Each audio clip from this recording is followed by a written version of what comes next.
Hey y'all, Heather with Falling Into Camping here, and if you want to winterize your RV for $12, then this is going to be the video for you. We just had our first frost here in North Carolina, so it's time for me to go ahead and get all the water out of the lines of my fifth wheel right here. So let me show you some supplies that you guys are going to need to get started. The first thing that you'll need is some RV Antifreeze. I picked this up for $3.98 at my local Walmart.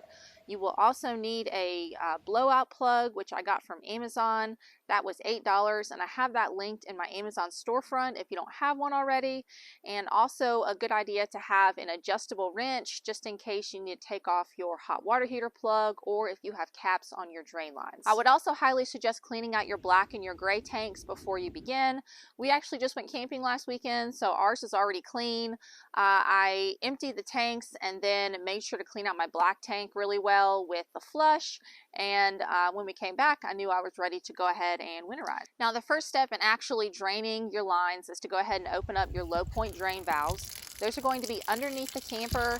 Some campers have caps on them, so if that's the case, go ahead and use that adjustable and take the cap off. Mine didn't, which is really nice and easy. So go ahead and open those lines up and let them drain out as much as possible.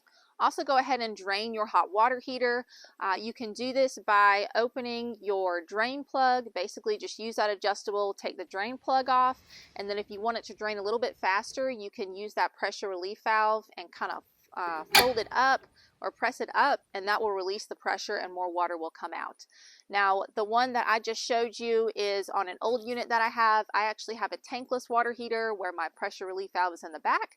So I did the same thing. The only difference is my pressure relief valve is in the back of the unit. After the valves don't have any more water coming out of them, I close the valves and then I get my blowout plug. Mine is a little different than the one that is on my Amazon storefront, and that's just because I used it out of scrap fittings that I had. So it basically is the same effect as the one you have on Amazon. So go ahead and put that into your water inlet, and then I get my air compressor. I turn the PSI down to 20. And you want to have just a low pressure, just enough to move the water through the lines. And then you can go ahead and hook up your compressor to your fitting. Now that you have a little bit of pressure built up in the system, you can go ahead and start opening your water lines. I start with the outdoor shower just because I'm already right there. Then you can move inside the camper and start opening your faucets one by one. I turn on the hot and then wait a little bit, and then you can turn on the cold and wait a little bit. And it's just a good way not to lose so much pressure in the lines. So go ahead and do that with all of your faucets. You're also going to want to do your shower and your toilets as well. Now at this point, you should not have a lot of water in your lines, but I like to repeat the process again. So close all of your faucets. I go back outside, I reopen the drain valves in the bottom of the camper, and there's going to be some water that comes out of there. Now once all of the water has drained out, I close them again and then go back inside and repeat the whole process.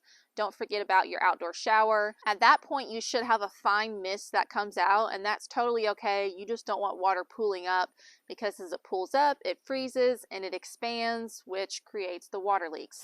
Now, one thing I will say, make sure to go over your toilet several times. I've had to replace several of the valves, the water check valves that are in the back of the toilets, because water can get in those and freeze. So go over your toilets 3 times, 4 times, just to make sure you've got all of the water out of those toilet valves that are in the back. Now here comes the great debate. In the RV world, if you watch any other videos on how to winterize your camper, you'll see some people put antifreeze in the lines through their water pump. Some people don't. It's all kind of hit or miss. So I am one of the people who only put antifreeze in the drains, and that's mainly because there's no really good way to get the water in your P-traps out.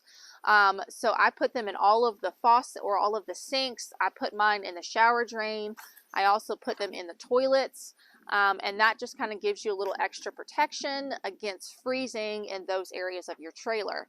Now, all of your other systems, the water should be almost completely out of it. It's okay if it's just a little bit of water. That's not going to freeze enough to crack your pipes. Now, after you feel confident that your lines are clear, you can go ahead and unscrew your fitting from your water inlet, and you can screw it into your black tank flush if you have one of those. Now, after you have hooked that up to your air compressor, you can let it run for maybe 10-15 seconds.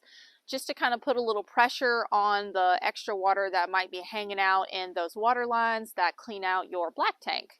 That's just a little extra safe keep to make sure that there's no water in those lines as well. Now, one thing that I did not touch on this video is your freshwater tank. We don't use our freshwater tank, and so I know for sure that there is no water in those lines. Now, if that is something that you do use, there's lots of other really good videos out there on how to turn on your water pump and cycle the water out of your water pump. Now, the reason why I don't like to put antifreeze in the main water lines is because we actually use our camper during the winter time. So I don't want to have to waste all that antifreeze every month. I also just don't feel comfortable with putting antifreeze in something that my children are going to be taking showers in. Even though it is perfectly food safe, and I'm sure there's worse things out there, just me personally, I've never had any problems blowing it out. So if I can do the simplest method possible and still get the same result, that's exactly what I'm going to do. So let me know what you guys think. If this video was helpful for you, give it a thumbs up, and I hope you guys have a great rest of your day. Happy camping!